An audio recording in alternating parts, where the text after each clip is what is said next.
Apakah suami yang berselingkuh ada rasa bersalah atau menyesal dalam hatinya? Well, jawabannya balik lagi ke orangnya sendiri masing-masing. Karena ada juga yang mereka bisa berselingkuh dan tidak merasa bersalah sama sekali. Ya karena arti yang mereka artikan di dalam benak bawah sadarnya. Jadi kalau misalkan pasangannya misalnya dia anggap kayak, wah ini gue selalu disudutkan, gue selalu merasa jadi korban. Nah ketika dia merasa jadi korban, dia mau balas dendam. Misalnya gimana? Dengan melakukan perselingkuhan misalnya. Atau just udah gak nyaman lagi sama pasangannya misalnya. Oh udah bosen nih sama dia terus gitu, kayak selalu kayak tidak dihormati, tidak dihargai. Biasa kuncinya situ sih kalau misalkan sampai terjadi perselingkuhan ya, ketika suami itu nggak merasa dirinya seperti dihormati sebagai suami. Nah biasa yang istri itu seringkali yang kalau ditemukan di lapangan ributnya ya kayak gimana gue mau hormatin suami kayak gitu, misalnya yang nggak bisa kerja, nggak baik ke istrinya gitu, yang suka marah-marah misalnya, ataupun gunakan kata-kata kasar dan memukul misalnya. Jadi akhirnya si istri itu nggak mau menghormati suaminya lagi, jadi ayam dulu atau telur dulu ya. Istri nunggu suami menghargai, menghormati, mencintai, menyayangi, meluk dia, nggak mukulin. Nah suami juga sebel karena istrinya misalnya nggak mulai duluan, nggak coba nyayangin, nggak care sama dia atau lain-lainnya. Jadi semuanya saling tunggu-tungguan. Yang satu kayak ngancem nggak mau ngasih, misalkan oh suami gue kayak gitu, yaudah gue nggak kasih jatah. Nah misalkan suami juga, oh istri gue kayak gini, cuekin gue, jadi gue begini. Jadi akhirnya ya tunggu-tungguan ya. Dan ini yang biasanya bikin paling kiamat. Jadi dalam sebuah hubungan gak ada yang mau mencoba untuk memulai start duluan. Akhirnya saling tunggu-tungguan dan banyak yang masuk dalam keadaan cerai psikologis. Nah setelah cerai psikologis biasanya akan makin lama mereka akan kayak makin gak nyaman satu sama lain.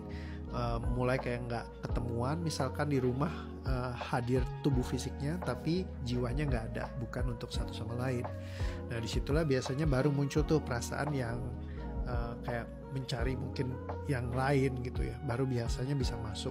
Karena di saat kayak mereka kekurangan kasih sayang, perhatian dan lain-lainnya, terus ada yang lain yang bisa ngasih masuk pintunya. Jadi kayak dia buka pintu, orang lain bisa masuk. Nah itu seperti itulah kurang lebih dasarnya. Sehingga akhirnya mereka ya jadi gampang kena, keceblos.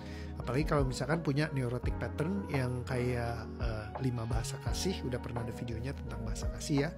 Jadi itu yang bikin pintu masuk paling gampang. Begitu bahasa kasihnya terpenuhi, misalnya sama suaminya jarang dielus-elus, sedangkan bahasa kasihnya maunya dielus. Selama ini cuma digandeng ya, cuma dipeluk tapi nggak dielus-elus. Suaminya ngerasa malu kalau ngelus-ngelus misalnya nggak enak. Nah kayak gitu tuh ngalangin dirinya untuk kayak mendapatkan cinta kasih dari suaminya. Misalnya digandeng nggak peduli, dipeluk nggak, karena yang gue butuh dielus misalnya. Nah ketika dielus itu menjadi satu pintu masuk doang ya, yang lain yang dikasih suaminya kayak dikasih perhatian, dikasih rejeki, dikasih apa, itu nggak dihitung semua. Dibawain hadiah, nggak, gue butuhnya bukan dikasih duit, gue butuhnya bukan hadiah, gue butuhnya dielus-elus misalnya kayak gitu.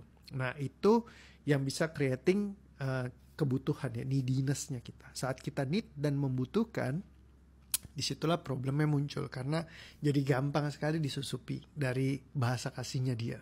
Karena bahasa kasih adalah indikator trauma, baik dari overjoy maupun over pain.